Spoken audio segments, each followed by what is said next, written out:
அட என்ன மாப்பிள்ள மூணாவது மனுஷன் மாதிரி வெளியே அன்னைக்கு வச்சுட்டு பேசிட்டு மாப்பிள்ள நம்ம எப்படி இருக்க? நல்லா இருக்க மாப்பிள்ள.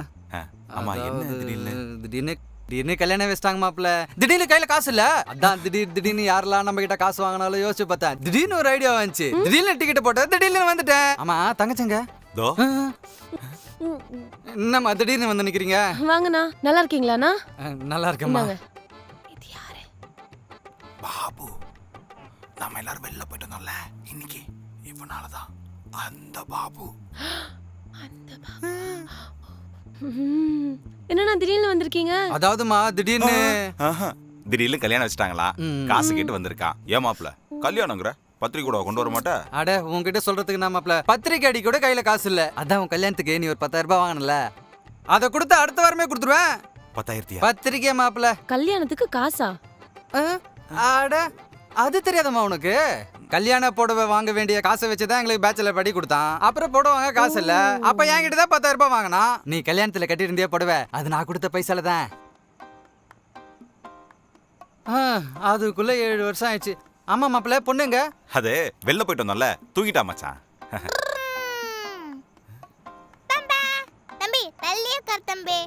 அது தூங்கிட்டான்னு நினைச்சேன், வந்துட்டான். Hi uncle. ஹாய் டாடி, என்ன வீட்டுக்கு கெஸ்ட் எல்லாம் வந்திருக்காங்க, ரைம்ஸ் பாட்டு டான்ஸ் ஆடுன்னு எதுவுமே நடக்கல?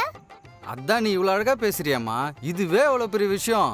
இந்தா இவ்ளோ நல்லவர் உங்க ஃப்ரெண்டா? ஆமா என்ன அங்கிள் திடீர்னு வந்திருக்கீங்க? திடீர்னு அது ஒண்ணும் இல்லம்மா, அங்கிளுக்கு திடீர்னு கல்யாணமா, அதான் அப்பா கிட்ட ஹெல்ப் கேட்டு வந்திருக்காரு. ஓ ஹெல்ப்பா? ராஜாவை நம்பினோர் கைவிடப்படா. உங்களுக்கு பண்ண மாட்டாரா?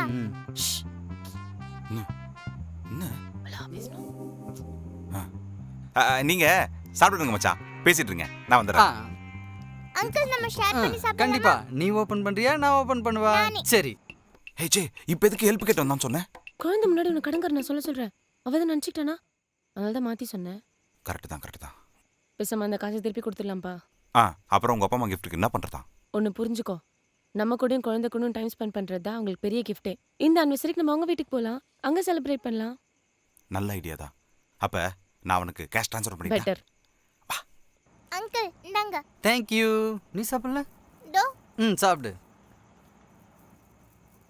மாப்ள ரொம்ப சந்தோஷம்டா. இருக்கிறத ஷேர் பண்ணி சாப்பிடணும்னு ஒரு குணம் இருக்கு பாத்தியா, அது உன் பொண்ணுக்கு இருக்கு மாப்ள. ரொம்ப நல்லா வளர்த்துருக்கடா, ரொம்ப சந்தோஷமா. மாப்ள அது உனக்கு ஆன்லைன்ல ட்ரான்ஸ்ஃபர் பண்ணிட்டா? அனுப்பிச்சிடுறா, அதே நம்பர் தான். நீ சாப்பிடலையா? மாப்ள சென்ட் பண்ணிட்டேன்டா. அனுப்பிச்சிட்டியா? ரொம்ப தேங்க்ஸ்டா மாப்ள. அதெல்லாம் பரவாயில்ல. ஊர்ல இருந்து கிளம்புன உடனே ஒருத்தனுக்கு ஃபோன் பண்ணா 1 வாரம் கழிச்சு வான்றான், ஒருத்தன் ஊர்லயே இல்லைன்றான். ஆனா நீ மட்டும் கேட்ட உடனே கொடுத்த பாத்தியா, ரொம்ப தேங்க்ஸ்டா மாப்ள. டேய் பரவாயில்லடா, ஃபீல் பண்ணி பேசிக்கிட்டு. ஜே டின்னர் ரெடி பண்ண. சாப்பிடு. அதெல்லாம் ஒண்ணு வேணுமா? நீங்க இப்பதான் வெளியே போயிட்டு வந்தீங்கன்னு பாப்பா சொன்னா, டயர்டா வேற இருப்பீங்க, எனக்காக எதுக்குமா அடுப்பத்த வைக்கிற? எனக்கு 9 மணிக்கு பஸ், நான் கிளம்புறேன் மாப்ள. பைமா. டாடா பாய்.